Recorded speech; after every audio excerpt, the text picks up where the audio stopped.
साल का उन्होंने किया 39 करोड़।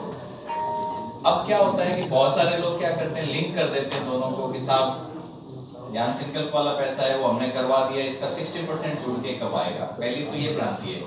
पहले तो बिल्कुल ये चीज क्लियर हो जानी चाहिए कि मुख्यमंत्री विद्यादान कोष अपना जो ज्ञान संकल्प पोर्टल का और 60-40 जो स्कीम है जिसको मुख्यमंत्री विद्यालय विकास योजना या 60-40 कहते हैं, वो पैरेलल दो अलग चीजें।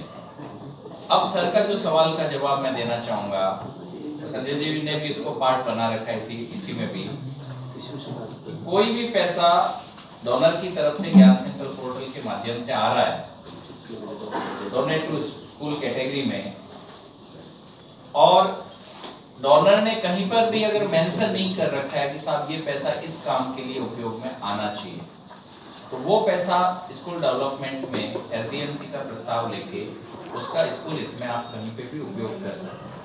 तो वो पैसा आप चाहे वो ज्ञान संकल्प से आ रहा है या किसी इंडिविजुअल डोनर से आ रहा है या क्राउड फंडिंग के रूप में आपके पास आया हुआ है, उस पैसे को आप चेक के रूप में आप एडीपीसी के नाम से देके, और जो प्रक्रिया है इसकी एडीपीसी ऑफिस से इसकी निष्पादन कमेटी से अप्रूवल होते हुए आपको प्रशासनिक और वित्तीय स्वीकृति जारी हो जाती है और स्कूल में इस योजना के अंतर्गत काम वो इजी वे में आप काम में ले सकते हो। और अगर किसी डोनर ने मनसा के साथ दिया कि साहब ये 1 लाख रुपए मैं स्कूल में प्याऊ बनाने की मनसा के साथ या बच्चों के फर्नीचर के लिए दे रहा हूँ और वो एटीजी का बेनिफिट भी लेना चाहता है, तो उसने ज्ञान संकल्प से मान लीजिए 1 लाख रुपए फर्नीचर के लिए स्कूलों को दे दिए स्कूल को, और नीचे लिख दिया उसमें जो जहाँ पे हमारा बॉक्स आता है साहब फर्नीचर उपयोग फर्नीचर के लिए, तो वो उस समय कहीं ना कहीं आप रेस्ट्रिक्टेड हो जाते हैं कि साहब डोनर की मनसा फर्नीचर की थी और आपने उसको कमरे में या किसी और चीज में लगा दिया। तो अगर डोनर ने ब्लैंक छोड़ा हुआ है, कोई रीजन नहीं लिखा हुआ है, तो आप अच्छे से आपके स्कूल के हित में जो चीज है आप उसमें उसका उपयोग करवा सकते हैं, कहीं कोई रेस्ट्रिक्शन नहीं। दोनों फर्नीचर के लिए उसी को यूज कर सकते हैं। अगर फर्नीचर ज्यादा क्रय करना हो, हाँ बिल्कुल, तो उसको बिल्कुल कोई दिक्कत नहीं। अच्छी बात है, फर्नीचर में आपने 1 लाख उन्होंने दे दिए और आप और चाहते हो कि हमें और ज्यादा रिक्वायरमेंट है, तो आपका 40% तो 1 लाख हो गया और 60% के लिए आप अप्लाई कर दीजिए, वो तो उसमें लिया जा सकता है, पैरेलल तो कोई दिक्कत ही नहीं है। मैं बात बता रहा था आपको कॉर्पोरेट सीएसआर वाली कि 3 साल के उसके आधार पे करते हैं खर्चा और औसत आधार पे किया जाता है बेसिकली। और कंपनी काम कैसे करती है, सीएसआर कमेटी होती है, वो जो सीएसआर कमेटी है वो डिसाइड वर्ष के प्रारंभ में ही ये डिसाइड कर देती है कि हमारा इस साल का इतना पैसा इस काम में खर्च हो। मतलब बोर्ड ऑफ डायरेक्टर के नीचे एक सीएसआर कमेटी होती है जिसका सीएसआर बनता है, और वो ये बोर्ड डायरेक्टर के आधार ये डिसाइड कर देती है कि साल के शुरू में कि ये पैसा लगभग वो उसी जगह खर्च करते हैं उस साल में। अब अप्रोच में, हमारे अप्रोच में क्या कमी रह जाती है, हमारे अप्रोच में ये कमी रह जाती है जब हम कंपनियों को अप्रोच करते हैं तो हम ये कहते हैं हमारे स्कूल में 2 कमरे बनाओ, वो कहता है यार पैसे नहीं है इस साल। हम उसे यही कहते रहते हैं कि कमरे बना दो। उससे हम ये नहीं कहते कि सर यदि इस साल संभव नहीं है तो कृपया इसको अगले साल के प्लान में डाल। बात तो आप समझ, दोनों में फर्क है। हम उसे कहते कमरे बना दो, वो कहते पैसे नहीं है, 6,000 कर दिया हमने, वो ये कहते रहते हैं। तो हमारा उद्देश्य वो कमरा बनाना है, ध्यान में रखो, अब बन जाए तो बहुत अच्छा है, लेकिन यदि नहीं बने तो हम उस कंपनियों को रिक्वेस्ट ये करें कि सर इसको अगले साल का जो सीएसआर कमेटी वाला आपका जो है उसमें इसको डाल। तो हम 10 जने अप्रोच करेंगे, उसमें से 2 के तो शामिल होंगे, और यदि वो उसके अंदर उसमें डाल दे अगले साल फिर वो 2 महीने बाद 3 महीने बाद होना। तो सीएसआर जो कंपनियां काम करती हैं उसके पीछे बहुत सारे उद्देश्य होते हैं, साथ में ये डिसाइड करना कि जो जनवरी से लेके और जो मार्च का महीना होता है कंपनियों के लिए, वो उस दौरान अगले साल की स्ट्रेटेजी बना रही होती है सीएसआर के लिए, जनवरी से लेके और मार्च तक। तो हम जब उसको अप्रोच करें तो ये कहें कि सर इसको अगले साल के प्लान में अपने में ऐड करा दीजिएगा, अप्रूव करा दीजिएगा, तो वो लगभग अगले साल के प्लान में उनको फिजिबल लगता है तो वो उसको करते हैं। तो CSR इस तरीके से काम करता है। 2014, 15, 16, 17 का डेटा है, अब आप देख लीजिएगा। ये तो सिर्फ टॉप 10 कंपनी से इतना सारा पैसा है। ये तो मैं आज से 5-6 साल पुरानी बात बता रहा हूँ, जो लोकसभा के अंदर जो पुटअप किया गया है, वो आपने बता रहा है। कंपनियां खुद का NGO बना के रखती हैं जिसके थ्रू वो काम करती हैं। तो हमारे पास वो भी बात खत्म होगी कि पैसा हमको ट्रांसफर करे, वो खुद ही काम करते हैं और उनके पास ऑलरेडी उनकी संस्था होती है NGO। तो हमारा तो अप्रोच ये होना चाहिए कि सर हमारे स्कूल में ये काम आप करा दें। तो ये CSR की कहानी है। दिखता आसान है, पीछे बहुत सारे काम है, मैंने इसमें लिख दिया है मोटा मोटा। ये आपके वो कार्य हैं जो उसके अंतर्गत आते हैं। शिक्षा को बढ़ावा, खेल गतिविधियों को निर्माण, सशस्त्र बलों का विकास, राष्ट्रीय, और लास्ट में ये जोड़ दिया गया था प्रधानमंत्री राष्ट्रीय राहत में, जो आप वो कंप्लीट CSR के अंतर्गत, जो कि कोविड के कारण जोड़ा गया था। इसमें गंगा भी जोड़ दिया गया है। तो ये सारी सेवा सर्विस नहीं सर, LM की क्लास में वो सर्विसेज वो उसमें CSR में नहीं आती है, वो अलग तरीके से उसको रिप्रेजेंट करते हैं। वो शिक्षा को बढ़ावा हो गया ना भाई, वो क्या हो गया आपका एजुकेशन का वो पार्ट हो गया, वो उसको शिक्षा के बढ़ावे के रूप में प्रेजेंट करती है यदि वो CSR करती है। जैसे बच्चों को कोचिंग देना फ्री, बच्चों को स्कॉलरशिप देना फ्री, तो वो सब शिक्षा को बढ़ावा देने में आता है। नहीं, ये बैंक वगैरह करते हैं सर, सभी करते हैं, सभी करते हैं। लेकिन ऐसा नहीं होता कि सारी कंपनियां एक ही जगह पैसा खर्च करते हैं। उसकी 10 ब्रांच है, तो वो सारे CSR को 10 जगह तोड़ के काम करती है कि जिसका जितना CSR जिस कंपनी का जहां बनता है, जिस पार्ट का बनता है, वो उस हिसाब से उसको काम करती है। अब आती है बात, प्रैक्टिकली बात, ज्ञान संकल्प और शाला दर्पण। हमारे डिपार्टमेंट के दोनों पोर्टल हैं। एक्चुअली हो क्या रहा है कि फील्ड के अंदर मैसेज जाता है, उसको हमने उसको ये जोड़ दिया कि जो जिला रैंकिंग से जोड़ दिया, इसको जिला रैंकिंग से जोड़ दिया कि स्कूल का रजिस्ट्रेशन जितना, अब मैं शब्दों की हेराफेरी कर रहा हूँ, थोड़ा सा उस पर गौर करिएगा कि जो ज्ञान संकल्प पोर्टल पे जितना ज़्यादा डोनेशन जिन स्कूलों को आएगा, वो जितने उसमें होंगे उतने वो ऊपर चला जाएगा। लेकिन जब फील्ड में ये मैसेज गया, DO साहब ने नीचे कहा, DO साहब ने संस्था प्रधान तक ये बात पहुँचते पहुँचते ये हो गई कि ज्ञान संकल्प पे स्कूल का रजिस्ट्रेशन होना बहुत जरूरी है। क्या हो गई बात? यही है, ये गलत है। गलत कौन सा?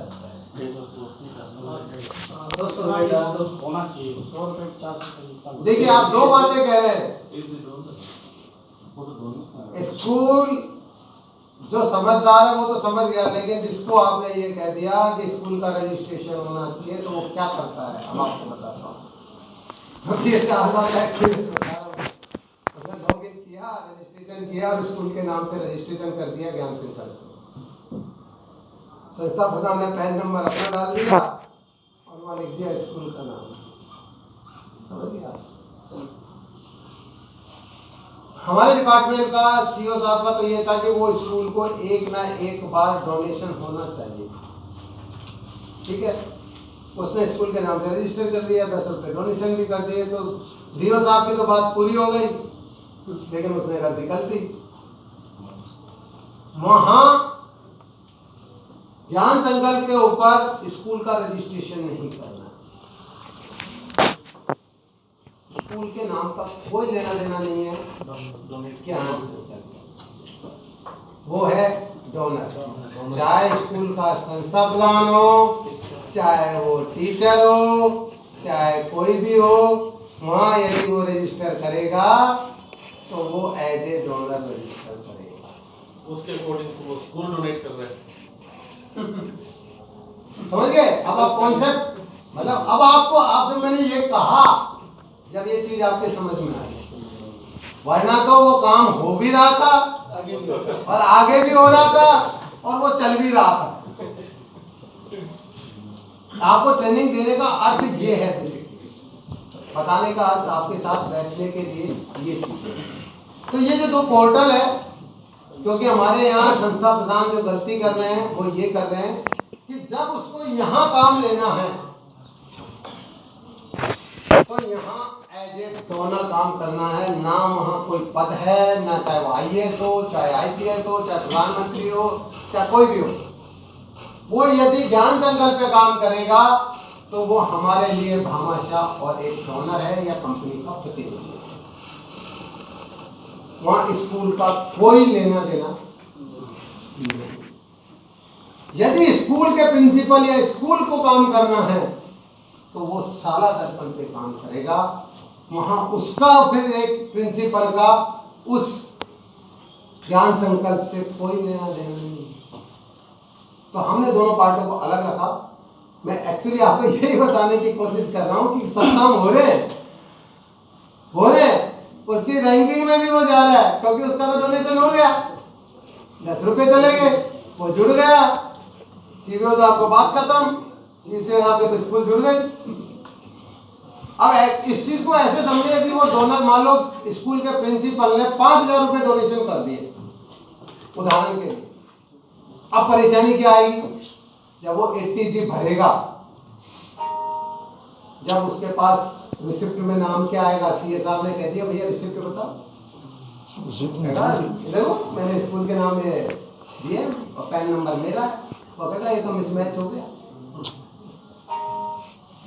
समझ रहे मेरी बात? स्कूल का पैन नंबर अलग नहीं, यहाँ पर 2 चीजें हैं जो आपको समझनी पड़ेगी। नंबर 1 बात, वहाँ डोनर है, वो संस्था कोई भी हो सकती है। हमने यहाँ स्कूलों को मना किया है कि आप स्कूल को रजिस्ट्रेशन मत करो। 66,000 स्कूल साला दर्पण से इनडायरेक्टली वे में उससे जुड़ी हुई है, स्कूल का कोई लेना देना नहीं। जब वो वहाँ डोनेशन करे तो ऐसे भामाशाह करे, अपना नाम डाले, अपना मोबाइल नंबर डाले और अपना पैन नंबर डाले। अभी मैं 80G बताऊंगा, जब आपको चीजें बताऊंगा कि कॉन्फ्लिक्ट कहाँ जनरेट होता है, फील्ड के अंदर प्रॉब्लम क्या है। ये आ गया आपका। इसके बाद मेरी बात समझ में आ गई होगी कि हमने दोनों चीजों को अलग अलग क्यों रखा, कि वो पोर्टल जो है वो सिर्फ डोनर के लिए है, किसी से डिपार्टमेंट के किसी भी काम के लिए वो नहीं है।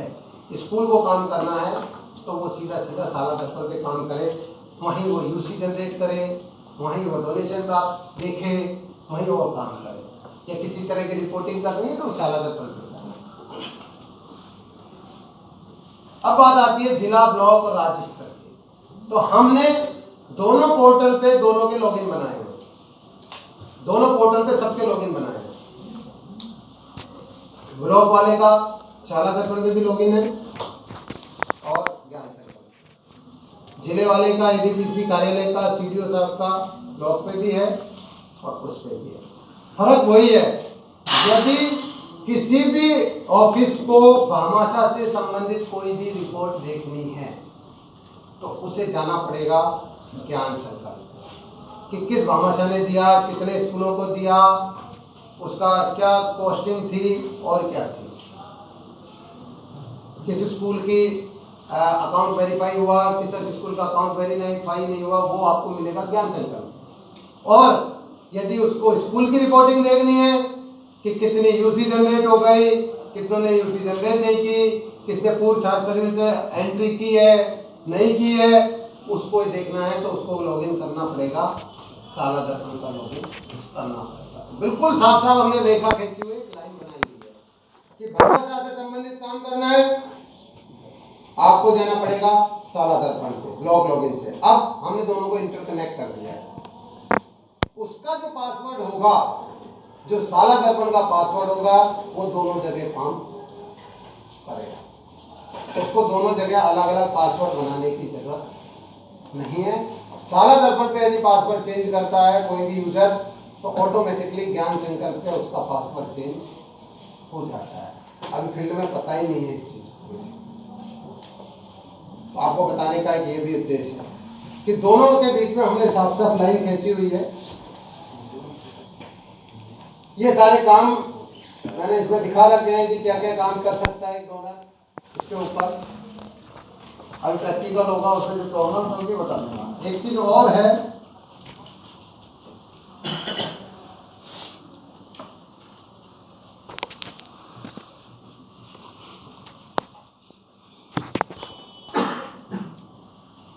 जब डोनर काम कर रहा है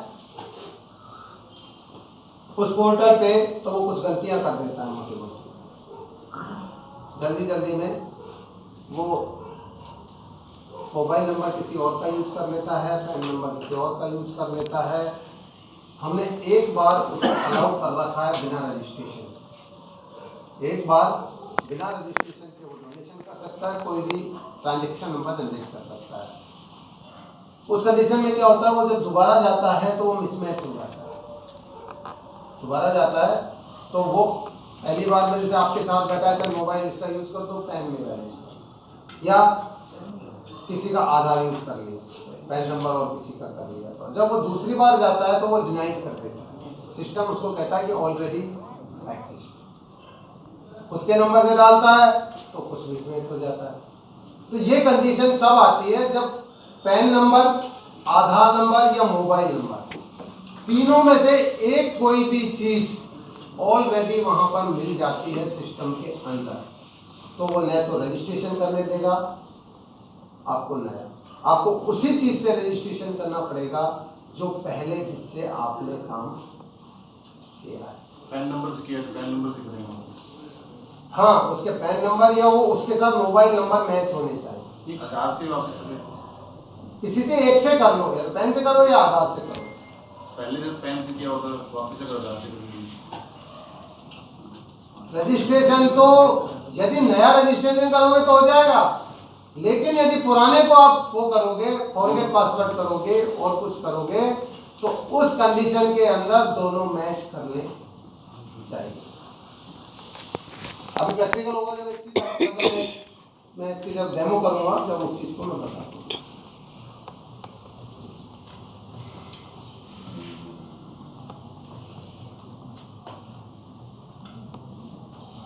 आप पढ़ लेना जो मैंने मोटा मोटा बोल के बताया।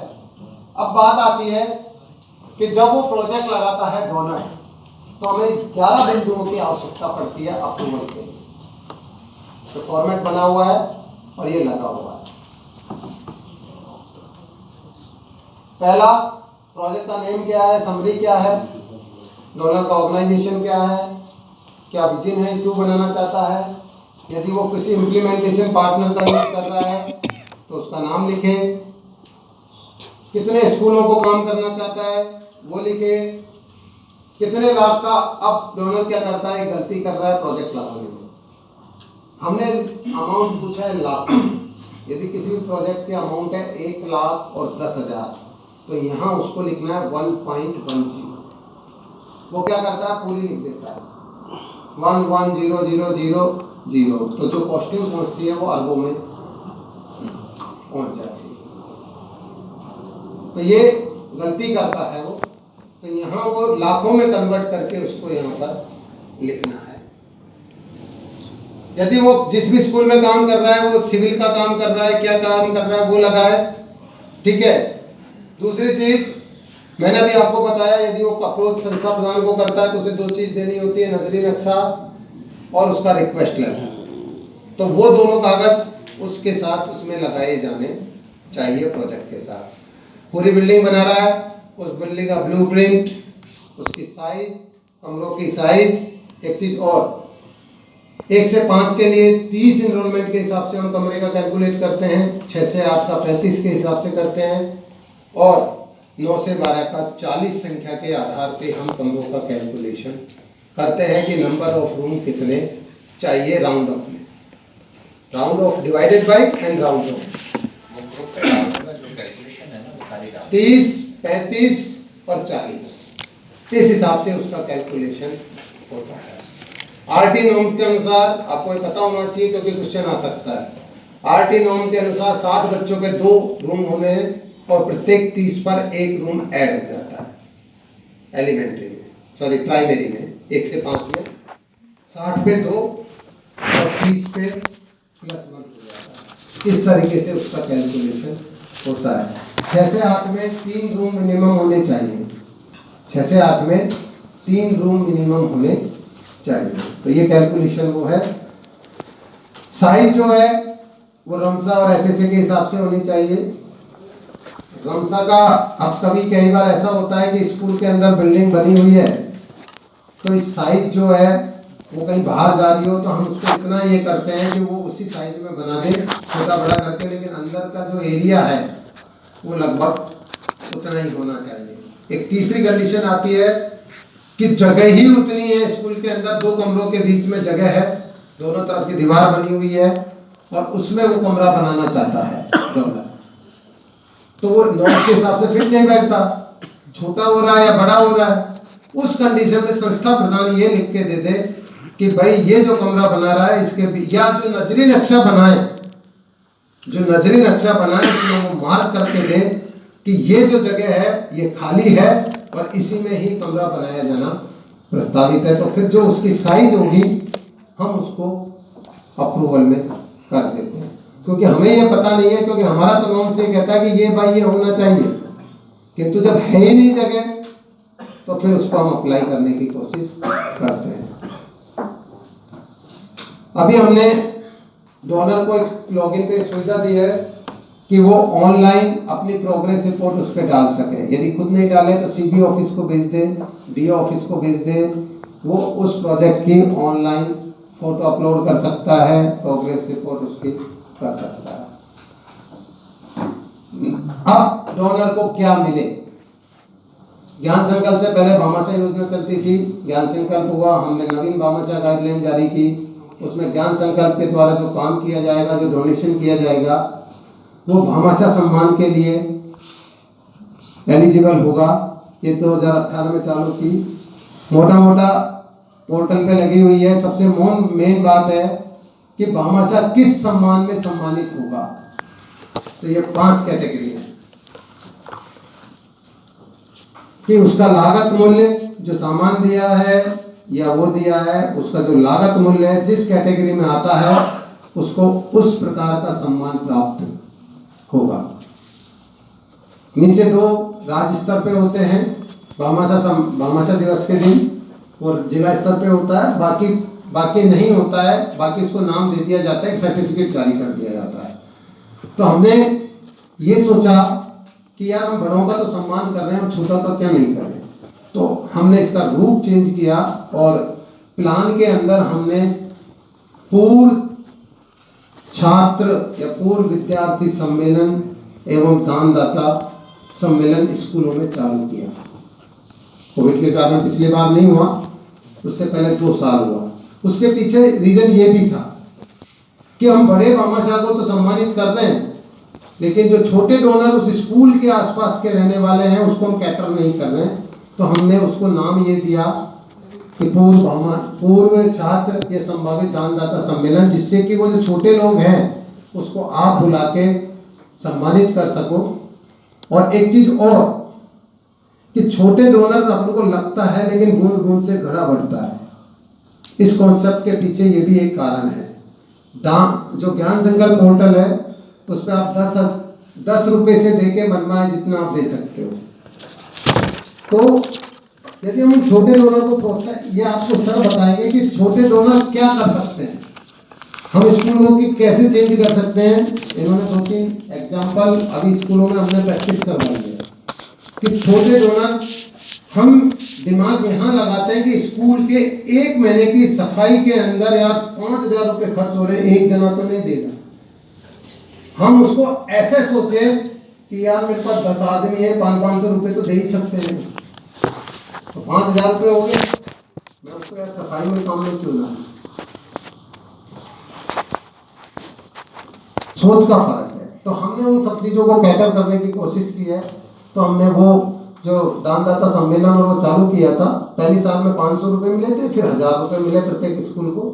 वो ज्यादा बड़ी रकम नहीं है, मैं मानता हूँ ज्यादा बड़ी रकम नहीं है, लेकिन कहीं ना कहीं वो चीजों को आपके पास लाने की कोशिश उसमें की गई है। और हमने उसको थोड़ा सा असिमुलेट ये किया कि वार्षिक उत्सव के दिन रख दिया, तो लोगों को 2 बार नहीं आना पड़े। आदमी उस दिन तो आएगा तो सही, तो क्यों ना हम पहले ही उस चीज को बुला लें। इसलिए उसको इस तरीके से किया गया।